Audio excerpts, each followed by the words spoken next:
The great happiness. बुद्धं शरणं गच्छामि. आणि उन्हाळा या तीनही ऋतूचा त्रास माझ्या सुपुत्राला होता कामा नये यासाठी राजा शुद्धोधनाने सिद्धार्थ गौतमासाठी सर्व सुविधांनी युक्त असलेले 3 महाल तयार केले होते आणि अत्यंत चैनीचे ऐशोआरामाचे जीवन जगून सिद्धार्थ गौतमाने त्यामध्ये रममान व्हावे ही मनीषा राजा शुद्धोधनाने बाळगली होती. परंतु बुद्ध होणारे सिद्धार्थ गौतम कोणत्याही प्रकारच्या ऐशोआरामाच्या जीवनामध्ये चैनीच्या जीवनामध्ये रमले नाही आणि त्यांनी वयाच्या 29व्या वर्षी रोहिणी नदीच्या पाण्यावरून शाक्य आणि कोलीय लोकांमध्ये जे युद्ध सदृश्य परिस्थिती निर्माण झाली होती त्यानुसार शाक्य संघटनेने घालून दिलेल्या दंडापैकी आपला गृहत्यागाचा दंड स्वीकारला आणि त्यांनी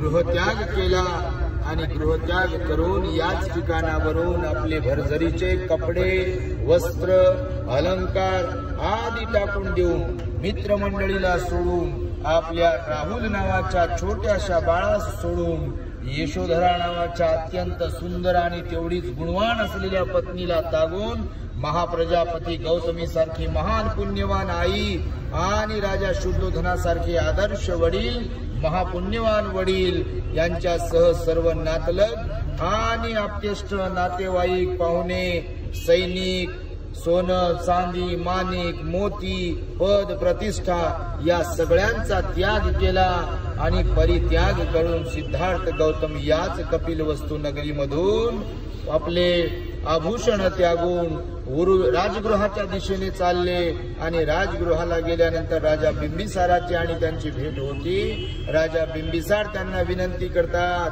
महाराज जर तुम्हाला शाक्य लोकांचं राज्य नको असेल तर मी अर्ध राज्य तुम्हाला माझं देतो, परंतु तुम्हाला गृहत्याग शोभत नाही, तुम्हाला संन्यासी होणं शोभत नाही, म्हणून तुम्ही या राजगिरीलाच राहा आणि या वैभवाचा स्वीकार करा.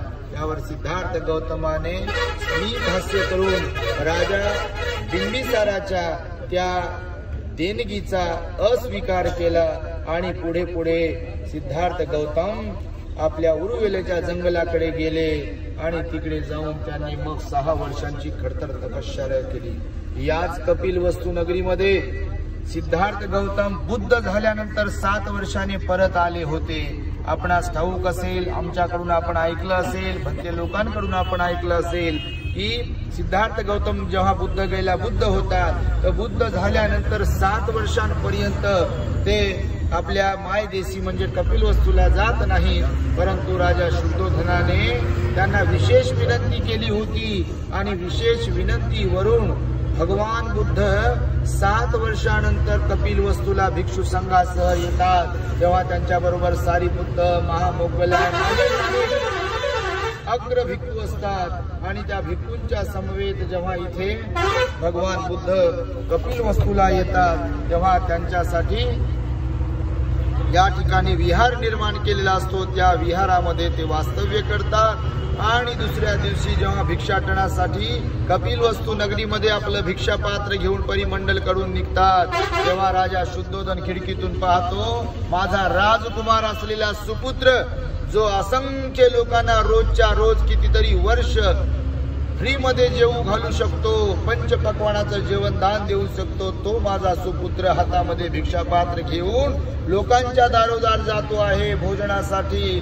तेव्हा राजा शुद्धोधन खिन्न होतो, उदास होतो आणि फार वेदना होतात त्या शुद्धोधन राजाच्या मनाला, एक वडील म्हणून एक राजा म्हणून. आणि लगेचच ते आपल्या महालातून भगवंताकडे जाऊन पोहोचतात आणि भगवंताला म्हणतात, हे बाळा तू राजकुमार आहेस, तू राजवंशाचा आहेस, हे तुला शोभत नाही भिक्षा मागणे, तू माझी लाज राख, माझी इज्जत घालू नको, तू राजकुमार आहेस, एका राजाचा सुपुत्र आहेस, त्यामुळे भिक्षा मागणे हा तुझा धर्म नाहीये. तू अशा कितीतरी लोकांना भिक्षा देऊ शकतोस, परंतु तूच भिक्षा मागतोस त्यामुळे मला त्रास होतो आहे. तुला मी आठवण करून देतो, तू राजवंशाचा आहेस. त्यावर भगवान बुद्ध करतात, स्मित हास्य करून आपल्या पित्याला म्हणजे राजा शुद्धोधनाला म्हणतात, महाराज तुम्ही जे म्हणताय की मी राजवंशाचा आहे, नक्कीच तुमच्या दृष्टिकोनातून मी राजवंशाचा असेल, पण मी आता सम्यक संबुद्ध असल्या कारणाने मी राजवंशाचा नाही आहे. ना मी क्षत्रिय आहे, ना मी वैश्य आहे, ना मी ब्राह्मण आहे, ना मी शूद्र आहे. मी आता तथागत सम्यक संबुद्ध आहे. आणि माझ्या वंशाबद्दल तुम्ही जर विचाराल तर माझा वंश आता सध्या बुद्ध वंश आहे. आणि त्यामुळे बुद्ध वंशाची परंपराच आहे भिक्षेवरती आपली गुजराण करणे. आणि त्यामुळे मी माझं कर्तव्य इति कर्तव्य पार पाडतोय आणि त्यानुसार मी भिक्षा ग्रहण करतोय. महाराज असा गैरसमज करून घेऊ नका की मी राजवंशाचा आहे. त्यामुळे तुम्ही असा विनाकारण काही इथे बोलू नका. तुमचं प्रेम मी समजू शकतो आणि त्यामुळे तुम्ही मला अडथळा निर्माण करू नका. त्यावर राजा शुद्धोधन अत्यंत टेन्शन मध्ये, तणाव मध्ये येतात आणि भगवंताला म्हणतात की ठीक आहे, हरकत नाही, आज तुम्हाला मी भोजन देऊ शकतो काय तेवढं तरी सांगा. त्यावर भगवान म्हणतात, मला पुरेसं भोजन मी आज ग्रहण केलाय, आज मी तुमच्या भोजनाचा स्वीकार करू शकत नाही. परंतु राजा शुद्धोधन मग दुसऱ्या दिवशीच्या भोजनाचं निमंत्रण भगवंताला देतात आणि त्यानुसार भगवान आपले कपिल वस्तू मधल्या शाक्य वंशाच्या राजमहालामध्ये भिक्षू संघासह सन्मानपूर्वक भोजन दानासाठी जातात. तिथे हजारो लोक जमलेले असतात. ज्या रस्त्यावरून, ज्या गालीच्यावरून, ज्या महालामधून, ज्या अंगणामधून राजकुमार सिद्धार्थ गौतमाने आपलं वैभव भोगलेलं असते, त्याच ठिकाणावरून भगवान बुद्ध एक संन्यासाचं जीवन व्यतीत करीत त्या राजमहालामध्ये प्रवेश करतात. आणि तिथे प्रवेश केल्यानंतर टाकलेल्या आसनावरती बसतात. यथोचित त्यांचा सन्मान होतो, त्यांचे पाय धुतल्या जातात, त्यांचं फुलाने स्वागत केले जाते, नमस्कार केला जातो, विचारपूस कुशलक्षेम विचारले जातात आणि भगवान बुद्ध भोजन ग्रहण करतात. भोजन ग्रहण करून झाल्यानंतर मग भगवान बुद्ध उपदेश करतात. उपदेशांती भगवान बुद्ध विचारतात, यशोधरा कुठे आहे? कारण सर्व लोक आलेले असतात परंतु यशोधरा आलेली नसते. ते तिची गुणवत्ता असते त्या प्रकारची आणि तशी मनीषा असते तिची. आणि त्यामुळे ती विचार करते की माझ्यावर थोडंसं जरी प्रेम असेल, माझ्या प्रती थोडी जरी कृतज्ञता असेल तर माझे पती म्हणजे तिच्या दृष्टिकोनातून मला स्वतःला भेटायला येतील. आणि त्यामुळे ती दुःखी कष्टी रडत बसलेली यशोधरा माता आपल्या महलामध्ये बसलेली असते. भोजन उपरांत भगवान बुद्ध सारीपुत्त महामोगलानाला सोबत घेतात आणि राणी यशोधरेच्या दालनामध्ये जातात आणि सारीपुत्त महामोगलांना अगोदरच सूचना देतात की यशोधरा ही विमुक्त नाही आहे, यशोधरा ही दुःखमुक्त नाही आहे, यशोधराने निर्वाण प्राप्त केलेलं नाही आहे. आपण जरी निर्वाणाला प्राप्त केलेलं असलं, आपण जरी सम्यक संबुद्ध असलो, अर्हत असलो तरी मात्र यशोधरेच्या भावना तिच्या ठिकाणी असणार आहेत. म्हणून आपण जेव्हा तिला भेटण्यासाठी चाललो आहे तेव्हा निश्चितपणे ती माझ्या पायावरती लोळण घेईल, ती अश्रू गाळेल, ती भावना भावविवश होईल आणि तिला तिचं संयम राखता येणार नाही. त्यामुळे कुठल्याही प्रकारे तिला विरोध करू नका, तिच्या भावना तिला व्यक्त करू द्या. आणि तसेच घडले. जेव्हा भगवान बुद्ध सारीपुत्त महामोगलान समवेत यशोधरा मातेच्या दालनामध्ये जातात तर तिथे मग यशोधरा माता लगेचच सर्व काही विसरून भगवंताच्या पायावरती लोळण घेते, क्रंदन करते, रडते आणि खूप अश्रू गाळते. आणि भगवान पण तिला रडू देतात. आणि नंतर तिचं रडून झाल्यानंतर तिच्या भावना व्यक्त केल्यानंतर भगवान म्हणतात, यशोधरा आपली चर्चा झाली होती गृहत्यागाच्या अगोदर. तूच म्हणाली होतीस की मी जर तुमच्या ठिकाणी असते तर मीही गृहत्यागाचाच निर्णय घेतला असता. कारण आई वडिलांना बहिष्कृत करून टाकणे, त्यांची धनदौलत बहिष्कृत करून घेणे हे काही आपल्यासाठी सहन करण्यासारखं नव्हतं माता पित्यांच्या दृष्टिकोनातून. म्हणून तू सुद्धा अशी म्हणाली होतीस की मीही हाच निर्णय घेतला होता. तुझ्या परवानगीनेच मी गृहत्याग केलेला आहे. तू मला तशा प्रकारची संधी उपलब्ध करून दिली. तुझं मन खूप मोठं आहे, तुझ्यामध्ये खूप प्रेम आहे आणि त्यामुळे तू अशा प्रकारचा आता अश्रू गाळण्यामध्ये अर्थ उरलेला नाहीये. तू सजग राहा, सावध हो आणि ते बोललेले शब्द आठव. त्यावर लगेच यशोधरा माता सावरते, स्वतःला बाजूला जाऊन उभी राहते, हात जोडते, प्रणाम करते, वंदन करते आणि आपल्या भावना ती तिथे थांबवते. भगवान बुद्ध तिच्यासोबत चर्चा करतात आणि जीवनाच्या अनित्यतेबद्दल सुद्धा तिला उपदेश करतात तिथे, आणि तिचं रडणं ती थांबवते, तिच्या भावना तिथे ती त्यागते आणि जीवनाचा अर्थ यशोधरा मातेलाही भगवान बुद्ध समजून सांगतात की प्रिय लोक दुःख देऊन जातात, अप्रिय लोकही दुःख देतात. मनासारखं घडलं नाही तर दुःख होते. जन्म होणंही दुःख आहे, म्हातारपणही दुःख आहे, आजारपणही दुःख आहे. जीवनामध्ये वेगवेगळ्या प्रकारचं दुःख आहे आणि त्या दुःखाचं कारण तृष्णा आहे, तहान आहे, लालसा आहे, अपेक्षा आहे आणि यातूनच मी मुक्त झालेलो आहे. तू सुद्धा यातून मुक्त झाली पाहिजे. या जीवनाचा सार तुला कळाला पाहिजे, अर्थ तुला कळाला पाहिजे. या जीवनाचं चित झालं पाहिजे, जीवन वाया गेलं नाही पाहिजे. त्यामुळे भावनिक होण्यात अर्थ नाही आहे, या तृष्णेमध्ये वाहत जाण्यात अर्थ नाही आहे. तू सुद्धा ध्यानाला प्राप्त कर आणि तू सुद्धा परिनिर्वाणाला प्राप्त कर. अशा प्रकारचा छोटेखानी उपदेश आशयाचा सिद्धार्थ गौतम यशोधरा मातेला देतात. तिच्या दालनातून खाली उतरतात, विहाराकडे जाण्यासाठी निघतात सर्व भिक्षू संघासह. जेव्हा भगवान बुद्ध भिक्षू संघाच्या सर्वात पुढे आणि पुढे पुढे पुढे चालत असतात, तेव्हा यशोधरा माता राहुल लाला जवळ घेऊन खिडकीमध्ये येते आणि आपल्या दालनातून त्या खिडकीतून अंगुली निर्देश करते, म्हणजे बोट करते भगवान बुद्धांकडे.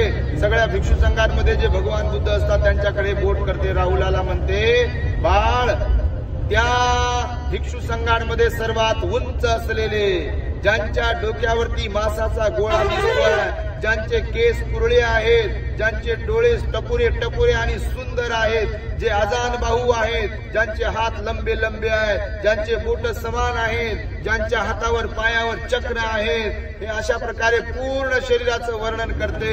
आणि बाळ राहुलाला सांगते, राहुल 7 वर्षांचे असतात तेव्हा ते तुझे पिता आहेत, जा तू त्यांना वारसा हक्क माग. अशा प्रकारचं यशोधरा राहुलाला सांगते. बाळ राहुल तिथून धावत पळत बिल्डिंगच्या खाली उतरतो आणि बरोबर जाऊन भगवान बुद्धाच्या हाताला पकडतो, बोटाला पकडतो आणि भगवान बुद्ध सरळ सरळ चाललेले असतात, थांबलेले नसतात. भगवंताला तो राहुल बाळ म्हणतो, आपली छाया किती शीतल आहे, आपण कोण आहात, आपली छाया किती शीतल आहे. माझ्या आईने मला सांगितलंय, आपण माझे पिता आहात, आपण माझे पिता आहात ना, तर माझा वारसा हक्क मला द्या आणि माझा वारसा हक्क तुम्ही मला द्या.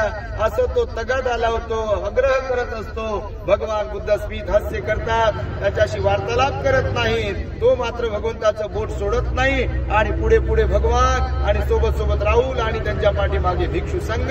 सारीपुत्त एका बाजूला असतात भंतेजी आणि महामोगलान भंतेजी दुसऱ्या बाजूला असतात भगवंताच्या.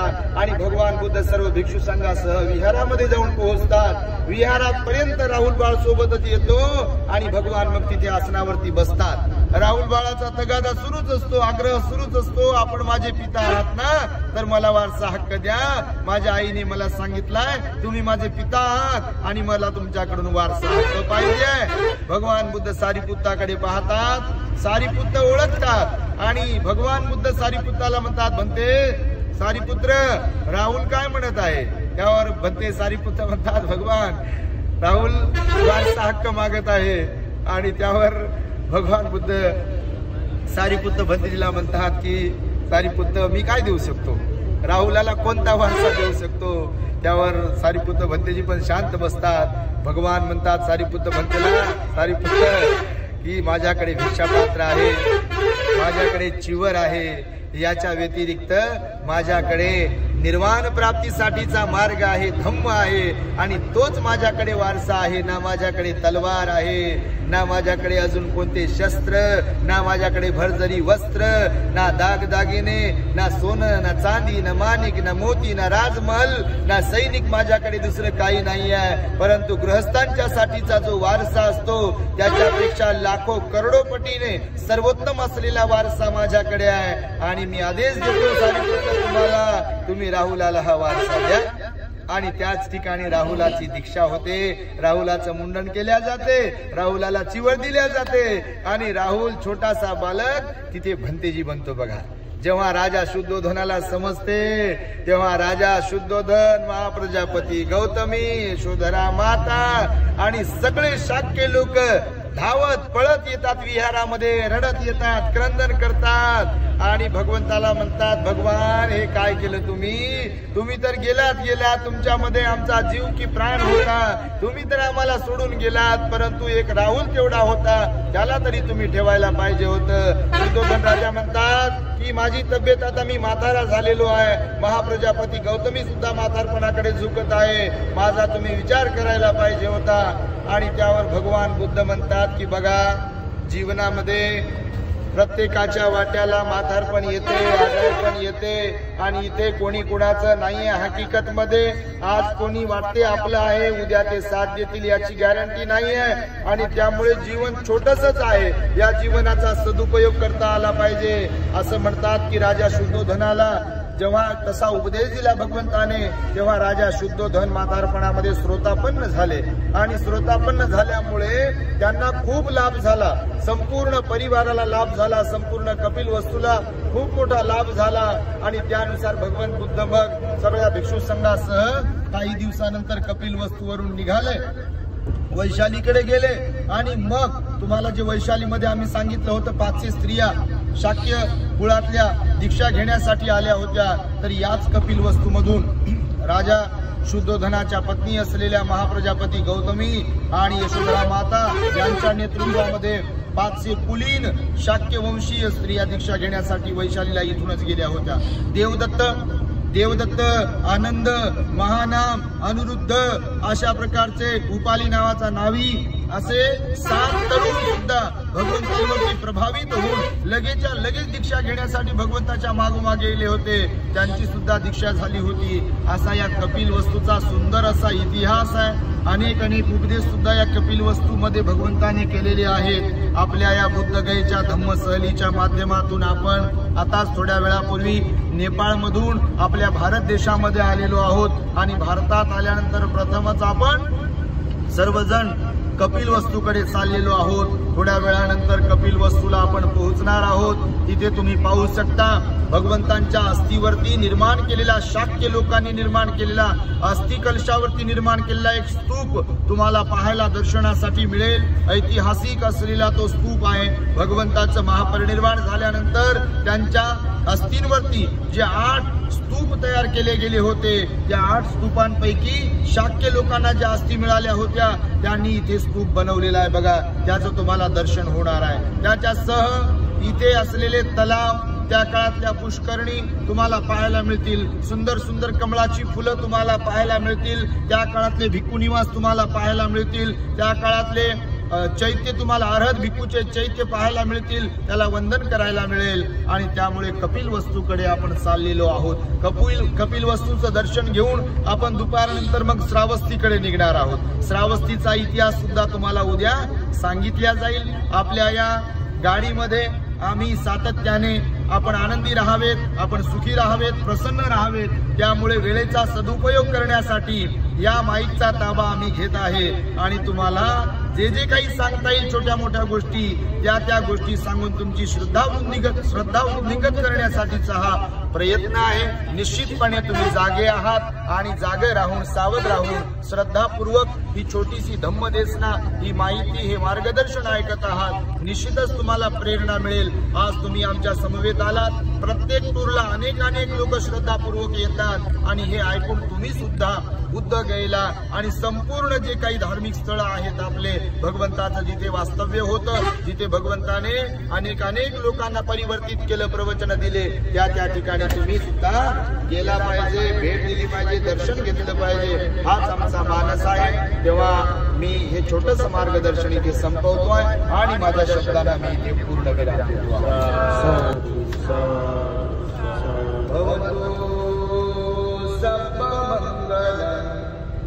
रखन्तु सब देवता सब बुद्धान् भावेन सदा सुखी भवतु सब मंगलम्. रखन्तु सब देवता सब धर्मान् भावेन सदा सुखी भव.